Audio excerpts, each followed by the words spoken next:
कांग्रेस सरकार हो या बीजेपी सरकार हो, दोनों में दावा करती है कि हमारी सरकार आ जाएगी तो लोगों को हम जो है रोजगार देंगे, नौकरी देंगे। लेकिन जब सरकार बन के आती है उसके बाद में 0 सन्नाटा हो जाता है। 7 साल से शासन प्रशासन दोनों जगह जाकर हम थक चुके। निरंतर सेवा और निरंतर सहयोग, ना सेवा ना सहयोग। चप्पल भी घिसा गए, हम नया चप्पल लेने की औकात नहीं हमारी। ओवर एज हो चुके हैं, जिसकी एज 40 है, किसी की एज 27 है, किसी की एज 37 है।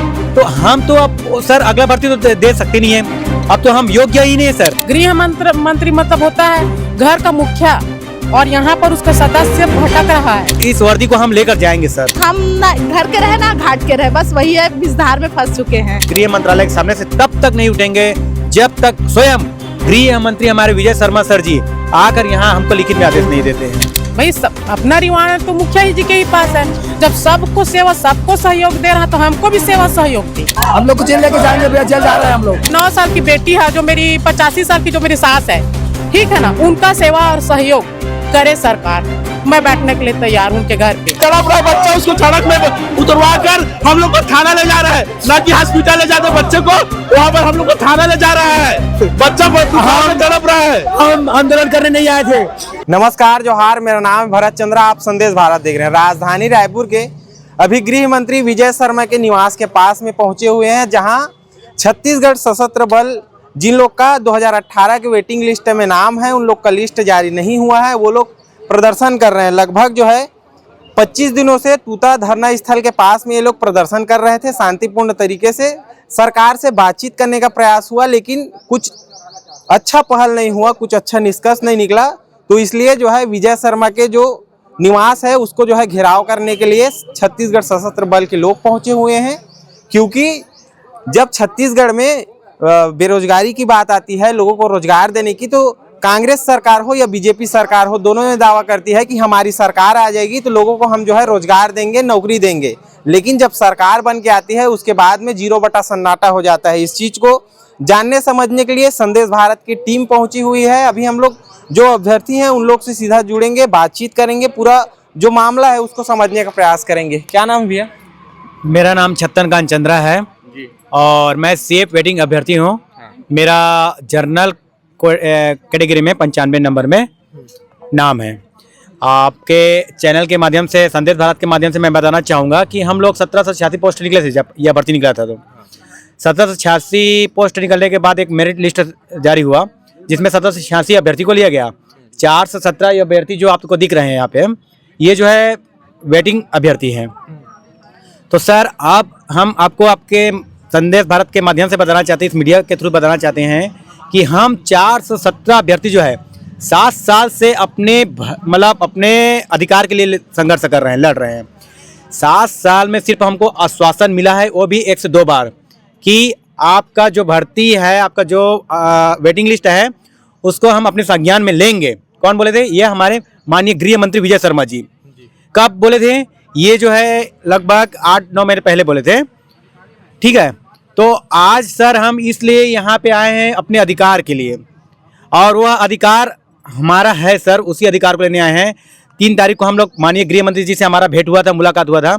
माननीय गृह मंत्री जी बोले थे जब तक सीएफ का नया भर्ती नहीं आ जाता तब तक भर्ती जो है वैलिड रहता है। जो सीएफ वेटिंग अभ्यर्थी रहते हैं वह वैलिड रहता है इसके लिए। तो आप लोग का ऐसे में उम्र का क्या होगा? एज निकल गया है, वेटिंग लिस्ट अगर जारी नहीं किया जाएगा, नया वैकेंसी अगर आ जाएगा तो आप लोग तो अप्लाई कर ही नहीं पाएंगे, है ना। तो आप लोग का जो जिंदगी है खत्म हो चुकी है, अब सोचें तो, क्योंकि रोजगार है ही नहीं, बेरोजगार घूम रहे हैं। और सरकार जो है, कांग्रेस रही है, बीजेपी रही है, दावा करती है कि प्रदेश के लोगों को रोजगार देंगे करके। निश्चित सर, आपने सही बोला कि अब हम लोग ओवर एज हो गए हैं। आप देख सकते हैं ये स्वयं अभ्यर्थी है जो मेरे पीछे बैठी हुई है। इनके ये जब भर्ती दिलाई थी ये 22 की एज की थी, और आज ये अनमेरिड थी, उस समय अविवाहित महिला थी। आज ये जो है विवाहित हो गई है और इसके एक बच्ची है, 6 महीने की बच्ची है। आज इस कड़क धूप में वो बैठी हुई है। सरकार से मैं ये पूछना चाहता हूँ सर, हम कहाँ पे गलत थे? अगर आप प्रत्येक 3 वर्ष में यह भर्ती निकालते थे और अब वेटिंग अभ्यर्थी को लेते थे, तो आज क्यों नहीं ले रहे हैं? और हम सर बताना चाहूँगा, यहाँ पे लगभग 417 अभ्यर्थी में 50% अभ्यर्थी जो है ओवर एज हो चुके हैं, जिसकी एज 40 है, किसी की एज 27 है, किसी की एज 37 है। तो हम तो अब सर अगला भर्ती तो दे सकते नहीं है, अब तो हम योग्य ही नहीं है सर। हम योग्य तो इसी भर्ती के लिए, और हम जो अब आए हैं यहाँ तो सिर्फ उसी वर्दी के जज्बा को लेकर आए हुए हैं, और इस वर्दी को हम लेकर जाएंगे सर, क्योंकि इसमें हमारा अधिकार है। विजय शर्मा जी बोले थे कि मतलब कुछ निष्कर्ष निकलेगा, आप लोग का भर्ती लेंगे करके। 3 तारीख के बाद में और कुछ संवाद हुआ, कुछ वार्तालाप हुई आप लोग के बीच में? जी, उन्होंने संवाद किए थे मीडिया के सामने कि जब तक नया भर्ती नहीं आ जाता सीएफ का, तब तक जो सीएफ वेटिंग में रहते हैं वो वैलिड है, नया भर्ती नहीं आ जाता ना। वो चीजें ठीक है जी, जो वैलिड है अनवैलिड है उस चीज को मैं नहीं पूछ रहा हूँ। मेरा सवाल ये है कि आप लोग का 3 तारीख पे बात हुई, उसके बाद में और संवाद कुछ हुआ विजय शर्मा से? नहीं हुआ है, लेकिन उन्होंने बोले थे कि सीएम सर से भेंट करके वो जो है आप में से कोई भी 5 प्रतिनिधि है उनसे मुलाकात करवा के हम आपको बताएंगे बोले थे, लेकिन अभी भी किसी भी प्रकार का कोई हमको मुलाकात भेंट नहीं हुआ है सीएम सर से। ना गृह मंत्री जी ये नहीं बोले हैं कि आपका आगे का प्रोसेस हम कर रहे हैं बोल करके। तो लगता है आप लोग को सिर्फ आश्वासन दिया जा रहा है, कुछ आदेश नहीं जारी हो रहा है कि इन लोग को लो करके? निश्चित ही सर, आप देख सकते हैं सिर्फ आश्वासन पे आश्वासन दीजिए। आप हमको आश्वासन नहीं चाहिए सर, आप हमको लिखित में आदेश चाहिए। या तो हम तो यहाँ नियुक्ति लेंगे या तो हम मौत, बस नियुक्ति चाहिए। क्या करेंगे आप लोग? अभी विजय शर्मा जी के निवास के पास में बैठे हुए हैं, अगर बातचीत हो जाती है तो फिर से आप लोग रिटर्न तूता स्थल जाएंगे कि अपना घर जाएंगे? क्या है आप लोग का आगे का रणनीति? बातचीत नहीं सर, बातचीत तो हम 7 साल से करते आ रहे हैं। आप हमको बातचीत नहीं, हमको लिखित आदेश चाहिए।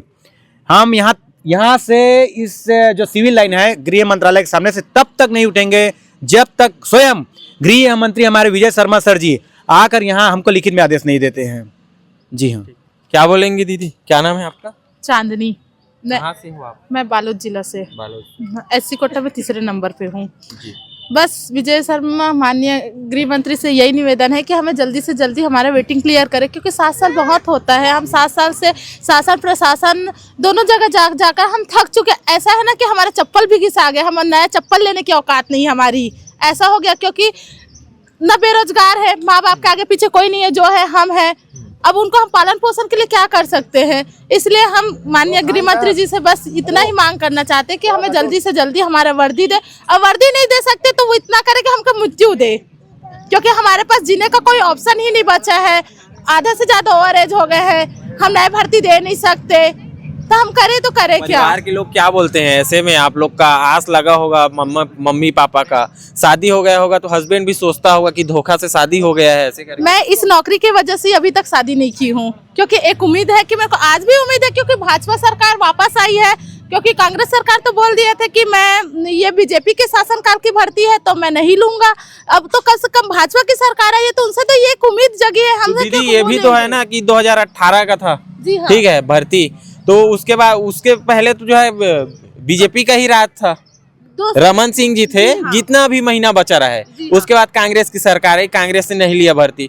अब सरकार को बने 2 साल पूरा हो गया है, तो 2 साल में भी आप लोग का वेटिंग क्लियर नहीं हुआ। वही तो बात है सर, जब डॉक्टर रमन सिंह थे, जब माननीय मुख्यमंत्री जी थे, तो उनके कार्यकाल में ना 2016 में 2 बार वेटिंग क्लियर हुआ। ऐसा नहीं, वो जब सीएफ की भर्ती हुई है तब तक वेटिंग क्लियर हुआ है। बस ये पहली बार ऐसा है, और सीएफ के एक राजनीतिक बोलते हैं ना, पहली बार ये ऐसा होगा कि सीएफ वाले को वेटिंग लिस्ट अभी तक नियुक्ति नहीं मिली गई। ये पहली बार रिकॉर्ड है। आप लोग को राजनीति रोटी सेकने का काम कर रही है, बस वही चल रहा है भैया, और क्या हो सकता है? हम ना घर के रहे ना घाट के रहे, बस वही है, विषधार में फंस चुके हैं और कुछ नहीं है। क्या नाम है आपका? सुनीता नारंग। आप समर्थन में आई हैं कि आपका भी नाम था? सर मैं महिला कैंडिडेट हूँ। मैं जब भर्ती दिलाई थी तो मेरी शादी नहीं हुई थी, अब मेरी शादी हो गई है, मेरी 2 साल की बच्ची है। और सर जानते हैं ना, मायके ससुराल, अब तो मेरा दोनों उम्मीद लगा बैठे हैं और हम यहाँ नाक कटा के घर नहीं जाना चाहते, बस हमें ज्वाइनिंग चाहिए सर। अब मेरे हस्बैंड भी है, उनसे भी मेरे को उम्मीद है, तभी वो मेरे को यहाँ भेजे हैं। और हम लोग ये 7 साल का इंतजार है, उसको भी अब तक खत्म नहीं हुआ है, तो उस इंतजार को खत्म करने हैं सर। घर पे छोड़ के आई हैं? नहीं, लेके आई हूँ सर, लेके आई हूँ। ये तस्वीर को दिखाइए प्रवीण, ये 2-2.5 साल का बच्ची है और इसका तस्वीर दिखाइए कि लोग जो है इतने लाचार हो गए हैं छत्तीसगढ़ सरकार से, प्रदर्शन करने के लिए मजबूर है, फिर भी 25 दिन पूरी हो जाने के बाद में सरकार का कान पे जू तक नहीं रेंग रहा है और सुनने के लिए तैयार नहीं है। सरकार सीधे तौर पे कहे, जब प्रदेश की जो जनता है, प्रदेश के जो युवा हैं, अगर वो लोग प्रदर्शन करने लग जाते हैं तो सरकार को भी थोड़ा सा संयम से काम लेना चाहिए और मांग को जो है अगर जायज़ है तो पूरा करने के लिए कुछ अच्छा कदम उठाना चाहिए। लेकिन सरकार अभी तक जो है सिर्फ आश्वासन दी है, न लिखित आदेश जारी नहीं हुए हैं। इसी के चलते ये लोग जो है आज इस जगह पे प्रोटेस्ट करने के लिए मजबूर हैं और बातचीत करते हैं। मृत्यु दो। अभी आप देख सकते हैं किस प्रकार जो है लोगों को उठाकर ले जाया जा रहा है, बस में डाला जा रहा है। ये दृश्य भी आपके सामने है। ये वो लोग हैं जो कभी वर्दी पहनना चाहते थे और आज इन्हीं लोगों को जो है वर्दी वाले लोग उठा करके बस में डाल रहे हैं। ये देखना बहुत जरूरी है, ये देखना बहुत जरूरी है हर उन लोगों के लिए जो सिविल सेवाओं की तैयारी करते हैं। ये देखना बहुत जरूरी है। इन दीदी के आंखों में जो आंसू है, इन दीदी की आंखों में जो आंसू है वो देखना जरूरी है उन लोगों को जो सिविल सर्विस की तैयारी करते हैं। इन लोगों के क्रोश को देखना जरूरी है जो अपने बच्चों को छोड़ करके यहाँ पर बस में गिरफ्तारी देने जा रहे हैं। देखना जरूरी है हर उस इंसान को जो ये सोचता है कि सरकारी नौकरी का ख्वाब पूरा हो जाएगा। अब आप लोग कहाँ लेके जा रहे हैं? हम लोग को जेल लेके जाएंगे भैया, जेल जा रहे हैं हम लोग। जेल जा रहे हैं जी। हम लोग माननीय गृह मंत्री के पास आए हैं। हमको अभी में तड़प रहा बच्चा, उसको सड़क में उतरवा कर हम लोग को थाना ले जा रहा है, ना कि हॉस्पिटल ले जाते बच्चे को। वहाँ पर हम लोग को थाना ले जा रहा है। बच्चा में तड़प रहा है। हम आंदोलन करने नहीं आए थे, यहाँ सिर्फ अपनी नियुक्ति के लिए आए थे। वो भी गृह मंत्री जी के पास आए थे। हमने किसी प्रकार का आंदोलन नहीं किया। हम शासन प्रशासन से जुड़ना चाहते हैं सर। हम किसी प्रकार का आंदोलन नहीं किए, फिर भी हमको अंदर लेके जाया जा रहा है। हमारे बच्चे बुखार में तड़प रहे हैं, कड़ी ठंड में। आप देख सकते हैं मीडिया, आप देख सकते हैं छोटे छोटे बाल बच्चे हमारे सर कितने तड़प तड़प के रो रहे हैं हमारे बच्चे। लेकिन इनको सरकार को हमारे किसी प्रकार गुहार सुनाई नहीं दे रहा है। भारत माता की जय। कर रहा हूँ।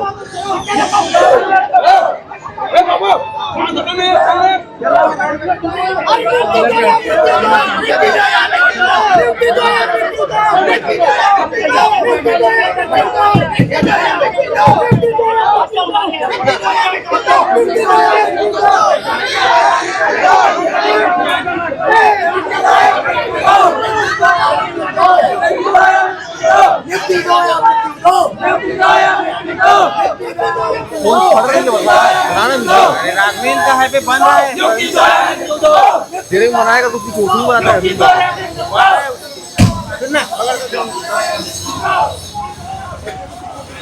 मेरा नाम तुलसी जांगड़े है। मैं साड़ागढ़ बिलाईगढ़ जिला से हूँ। मेरे हस्बैंड हैं वेटिंग में, सेफ वेटिंग में है। और क्या, जो विजय शर्मा जी हैं हमारे छत्तीसगढ़ के गृह मंत्री, उनसे मुलाकात करना है। क्योंकि वो जब हम लोग 3 तारीख को मुलाकात करना है, क्या करना है? बस उनसे मिलना है। और जो 3 तारीख को बोले थे, छेरछेरा के दिन हम लोग जब यहाँ पर आए थे तो हम लोग को बोले थे कि मैं जो छत्तीसगढ़ के जो सीएम हैं विष्णुदेव साय, उनसे मैं मिल करके आप लोगों के बारे में मैं डिस्कस करूँगा, ठीक है ना। तो हमको उसका जानकारी चाहिए। अभी तक ऐसा कोई जानकारी भी नहीं आया है। और छत्तीसगढ़ शासन कहती है कि निरंतर सेवा और निरंतर सहयोग, ना सेवा ना सहयोग। वो जिसको दिए उसको तो मैं नहीं जानती, ना मुझे सेवा मिला ना सहयोग मिला। जो पोस्टर में सहयोग तो मिल रहा है, 1000 रुपये आपको मिलता है। वो 1000 में क्या होता है? क्या वो 1000 में अपने बीवी बच्चे को पाल सकते हैं? पाल सकता है शासन? क्या सहयोग में देखते हैं ना सरकार, वो सरकार उसको देखती होगी, लेकिन हमको तो नहीं दिखता है, ना सहयोग दिखता है ना सेवा दिखता है। भाई जब हमारा बच्चा वहाँ तूता धरना इस था, इतना बुखार से ग्रसित था, मुश्किल से एम्बुलेंस मिली, जब प्रशासन को बोलने लगे तो ना कॉल रिसीव हुआ। बताइए तो क्या सेवा हुआ? शासन क्या सेवा किया हमारे बच्चे का? बताइए। तो ऐसे में क्या करेंगे आगे जाके? क्या करेंगे? यहीं पे बैठे रहेंगे। इच्छा मतलब वो हमें नियुक्ति दे, मृत्यु दे। भाई वो हमारे छत्तीसगढ़ के गृह मंत्री हैं। गृह मंत्री मतलब होता है घर का मुखिया, और यहाँ पर उसका सदस्य भटक रहा है। और मुखिया जी कहाँ हैं? भाई अपना रिवान तो मुखिया जी के ही पास है। जब सबको सेवा, सबको सहयोग दे रहा, तो हमको भी सेवा सहयोग दे। वो आए और यहाँ पर हम 7 सालों से भटक रहे हैं। 7 साल मायने रखता है। कहते हैं कि शासन चेंज हो रही है, तो शासन तो चेंज हो रही है, लेकिन उनका जो करने का नियम है वो तो वही है ना। जो बीजेपी करेगी, जो कांग्रेस करेगी, सेम सेवा करेंगे। तो हमसे इतना भेदभाव क्यों? हमसे इतना भेदभाव क्यों? ये बताइए। भाई बीजेपी भी भेदभाव कर रही है, कांग्रेस भी भेदभाव कर रही है, तो लोग निकालते क्यों है पोस्ट जब इतना ही भेदभाव करना रहता है? तो अभी तो गृह मंत्री जी प्रवास पे गए हैं क्या?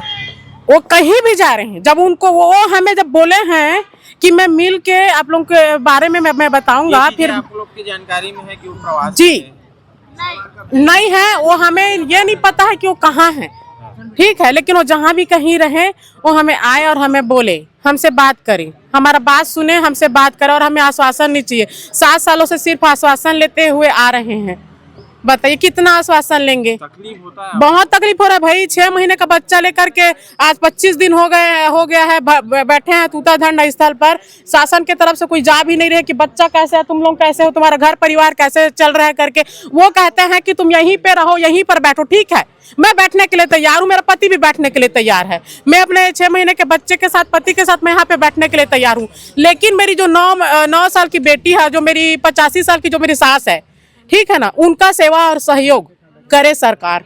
मैं बैठने के लिए तैयार हूं उनके घर पे। वो यही बोले थे कि तुम यहीं पे बैठो, यहीं पे रहो, हम तैयार हैं, लेकिन हमारी जरूरतें पूरी करे सरकार। और वो आकर के यहाँ पे बोले, लगता है आप लोग का मांग पूरा क्यों पूरा नहीं होगा भाई? सबका मांग पूरा हो रहा है, सबका सहयोग हो रहा है, सबका अलग अलग वर्ग के लोग तो आज भी संघर्ष कर रहे हैं ना। डीएड वाले एक तरफ संघर्ष कर रहे हैं, रसोईया संघ के लोग संघर्ष कर रहे हैं, सीएफ वाले आप लोग संघर्ष कर रहे तो हैं। संघर्ष 7 साल का है और ये 8वां साल है, और 8वां साल लग गया और कर रहे हैं, लड़ रहे हैं। कितना लड़ाएगी सरकार? हमको ये बताइए। सरकार ऐसा चाहती है क्या कि उनकी जनता लड़ते रहे, हमारे से लड़ते रहे? बताइए, ऐसा सरकार चलाती है क्या? बताइए। तो बीजेपी सरकार में सरकार सही से काम नहीं कर रही, सत्ता नहीं संभाल पा रही क्या? वो सरकार जा रहे भाई, सब चीज तो उसी के हाथ में है। हमारे हाथ में होता तो आज ये नौबत ही मैं तो आने नहीं देती। लोगों के अंदर आक्रोश भी है। इस चीज़ को जो है दिखाने के लिए संदेश भारत की टीम पहुंची हुई थी, और अभी मैं जो है राजधानी रायपुर से ये पूरा खबर बता रहा हूं। मेरे कैमरा के पीछे प्रवीण है, मैं आपके साथ भरत चंद्रा। इस पूरी खबर के लेके आपकी क्या राय है उसको कमेंट करके जरूर बताइएगा। जोहार। संदेश भारत, नजर हर खबर पर।